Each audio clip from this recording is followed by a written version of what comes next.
Hey, we're the History Hikers. I'm Dries. And I'm Jente. Welcome to book Montfort. It sounds quite French, but it's actually German. We'll find out why in this video.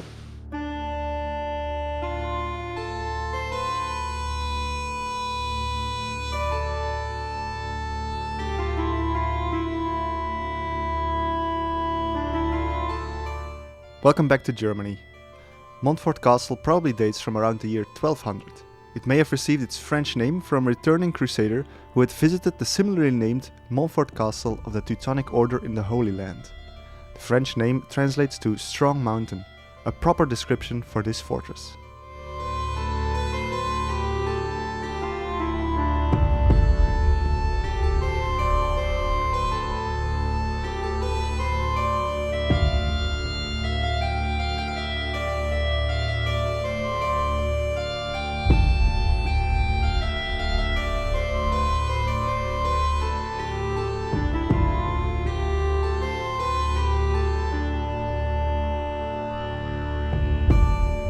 On our way up to the castle, we pass by walls covered up by vegetation, which actually made up the outer defense structure.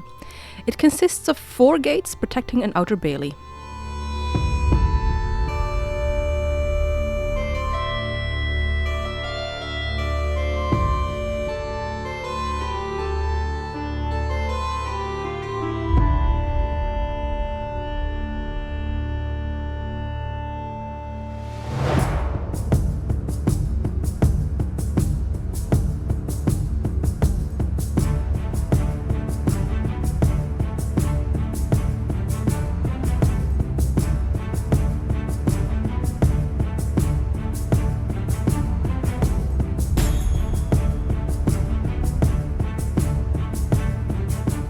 The castle was built on the orders of the Counts of Veldenz. Its function was to monitor the nearby military road. The Counts granted the castle in fief to various lords. Eventually it would land with the von Lautern family. They remained as owners for nearly 200 years and even officially changed their name to von Montfort.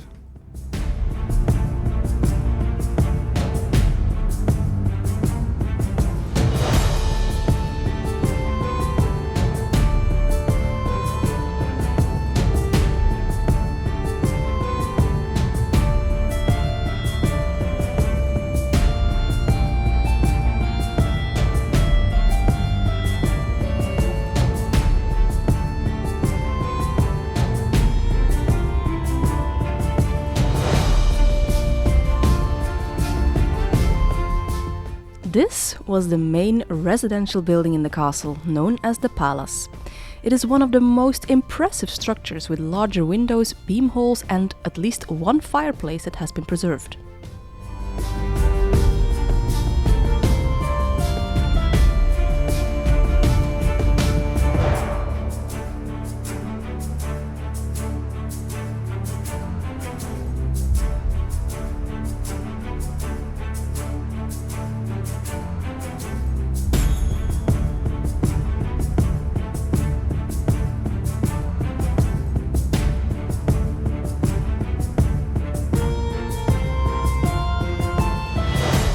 As so many German castles, Montfort grew to be a Ganabenburg through the years.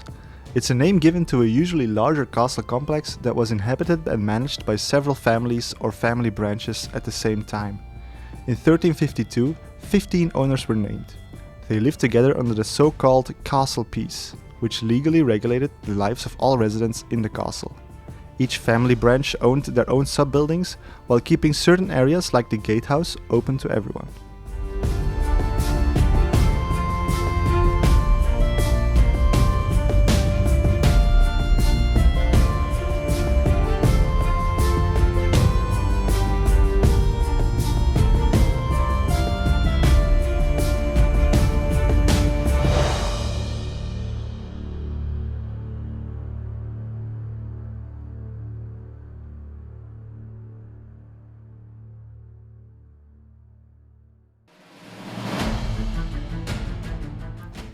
Because of the many inhabitants in this Ganabenburg, the castle was never conquered or attacked.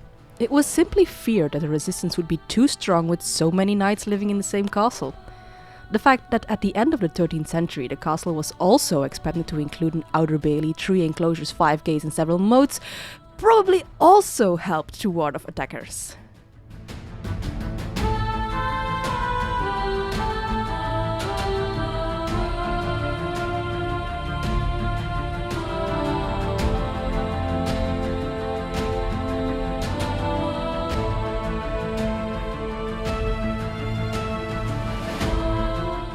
Because Montfort Castle was a Ganabenburg, numerous buildings were developed over time that served as residential and defensive towers. Each family branch had their own building. In the Middle Ages they were probably all plastered and equipped with decorative sandstone windows. They had up to 4 floors and some had basements.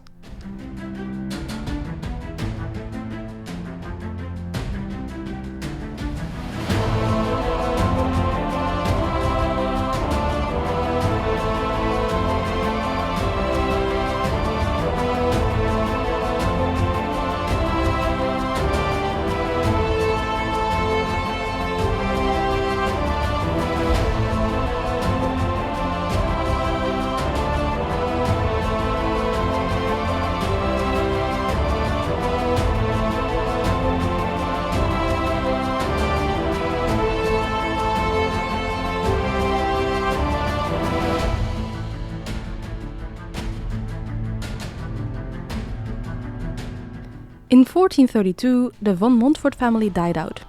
Its new inhabitants weren't as noble and terrorized the region, acting as robber barons. In 1456, the Archbishop of Mainz and the Elector of the Palatinate finally had enough and began a siege of the Burg Montfort to end their terror. At this point, the castle had 60 men defending it. After the 5-day siege, the castle was subsequently destroyed.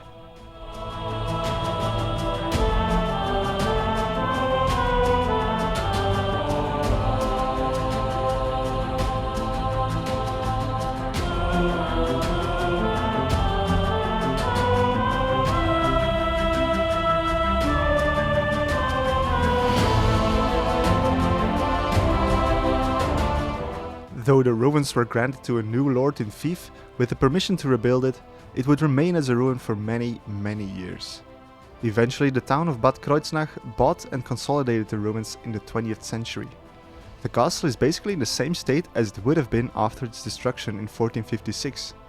It is a great representation of what a medieval castle would have looked like, because it was never modernized or renovated, making it quite a unique site to explore.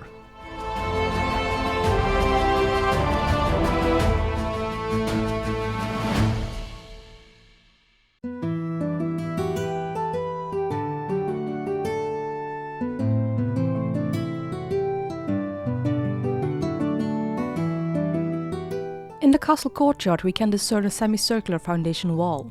It's what remains of the rainwater system. It's actually in quite a good shape and still functions as a filter system, which is quite unique in Germany.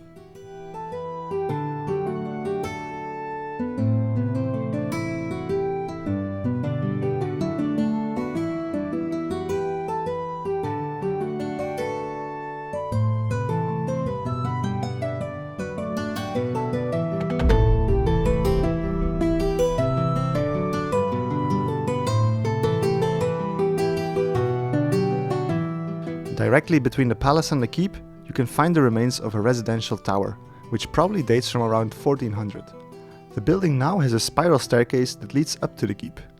On the way up, you can see fireplaces and a toilet in the former residential tower.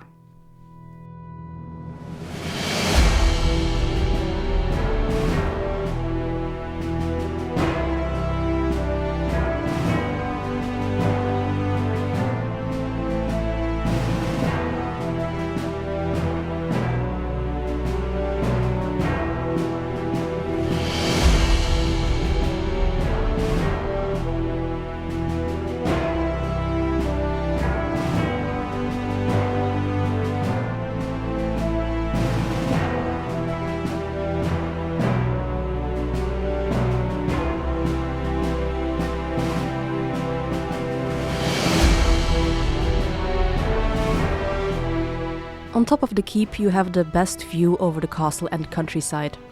It's a good place to end our video on this unique castle ruin. It has stood the test of time and now serves as a mirror into the past, which shows us what an actual medieval castle would have looked like.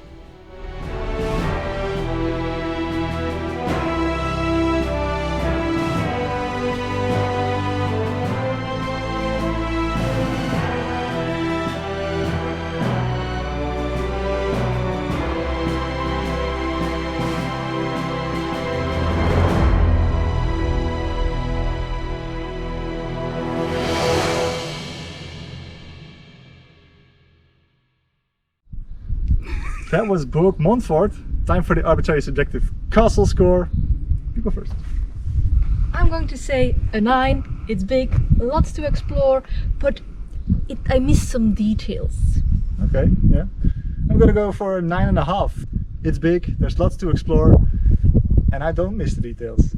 What do you think? What's your score? Leave it in the comments. Thank you so much for watching. And otherwise, like, comment, subscribe, and all that good YouTube stuff if you want to see more of these kind of castles. And we'll see you next time. Bye bye.